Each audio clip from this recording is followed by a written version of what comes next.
대표님 오늘 일단은 또 놀랄만한 또 어떤 뭐 여론조사가 나왔더라고요 보니까. 예, 예.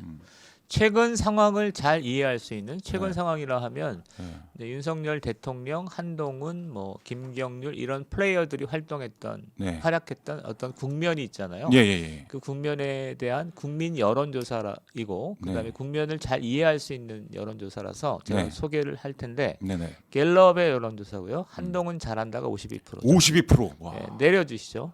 예. 조금만 천천히. 26일 날 여론조사고 네. 잘하고 있다가 52%, 네. 잘못하고 있다가 40%인데 네. 이 40%는 아주 강한 민주당 지지자들이기 때문에 한동훈이 잘하냐 못하느냐를 떠나서 네. 한동훈이 됐든 누가 됐든 무조건 부정평가가 무조건 나오는 거죠. 못한다라고 찍는 사람들이고. 예. 그다음에 이거는 이준석의 37%, 김기현의 20%보다 높고 네. 2012년 박근혜 비대위 수준이다. 오. 뭐 이런 얘기를 했고요. 2012년 박근혜 당 예.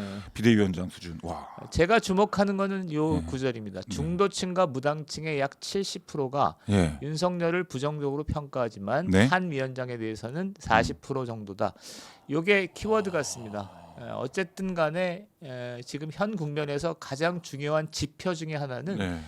중도층 무당층에서 윤석열 대통령을 비토하는 부정적으로 평가하는 게 아주 높은데 예. 반면 한 위원장. 위원장에 대해서는 40대 40 정도이다. 요게 굉장히 중요한 키워드고 놀랄만한. 두 번째는 조사네요. 이재명에 대해서도 비슷한 평가입니다. 이재명 당대표에 대해서도 네.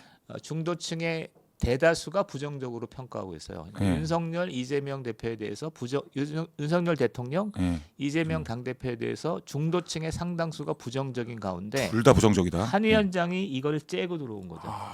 그렇게 볼 수 야, 있습니다. 이게 기가 막힌 게 지금 중도 우당층들이 윤석열 대통령은 비토하는데 예, 한동훈 위원장 같은 열광하고 있다라는 그런 뜻이네요. 그런 뜻이죠. 그 다음에 좀 더 내려 보시면 그 지역별로 보면 네. 뭐 잠깐만 좀 올려주세요. 그 다음에 광주 전라를 제외한 긍정 평가가 네. 부정 평가보다 높았고 연령별로는 70대, 60대, 네. 20대로 나타났는데 이것도 의미가 있죠. 6, 70대는 사실은 대안 부재인 상황이었던 걸로 보입니다. 네네네. 대안 부재인 상황에서 이제 적극적으로 그러니까 기존의 보수면서도 그러니까 좀 대안적 색채를 갖는 다고 판단하고 네. 한 위원장에 대해서 긍정 평가를 한 거고 20대는 약간 표류 상태였잖아요. 네네네. 그렇죠. 이준석한테 갔다가 좀 중간지대에 있다가 지금 다시 한동훈 위원장으로 이렇게 수렴하는 이런 양상입니다. 자, 또 하나 보시죠. 네. 쭉 됐고 그 다음에 쭉 보시면 박근혜, 황우여, 김무성, 이준석, 김기현, 한동훈 이럴 네. 때 지금 박근혜 비대위원장과 비슷한 수준의 지지세를 갖고 있고요. 와. 상당히 높은 거죠. 그러네요. 그 다음에 좀 내리시면 끝났나요? 그 다음에 여기서 이제 이재명 더불어민주당 당대표를 비교를 할 텐데 네.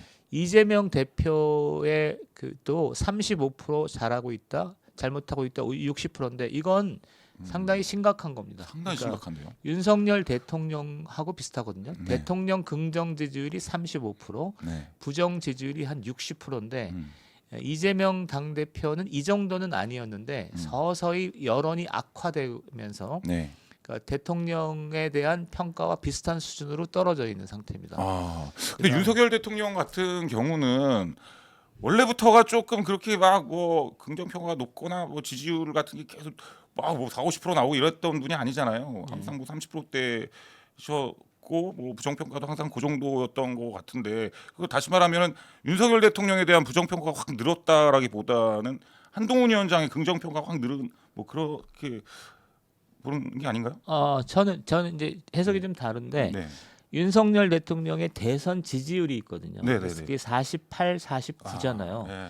근데 지금 부정 평가는 35에서 거의 고정돼 있거든요. 네. 그러니까 13% 정도가 빠진 거예요.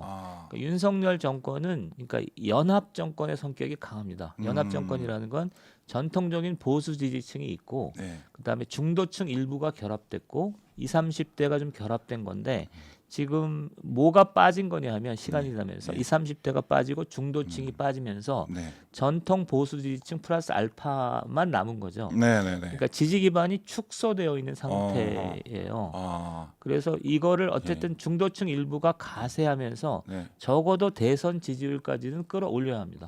그렇지 않으면 음. 선거를 치르기가 좀 애매해지니까. 그렇게 되는 건가요? 그러니까 어차피 한동훈 위원장 또 지금 지지율이 또 되게 높게 나오니까 예.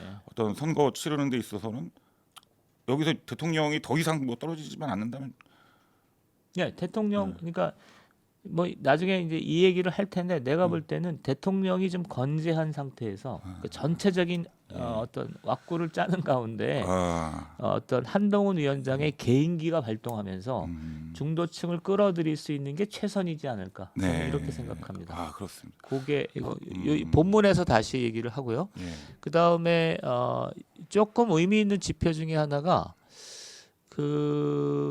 조금 내려주시면 성향별로 보면 진보층의 57%가 이 대표를 잘하고 있다.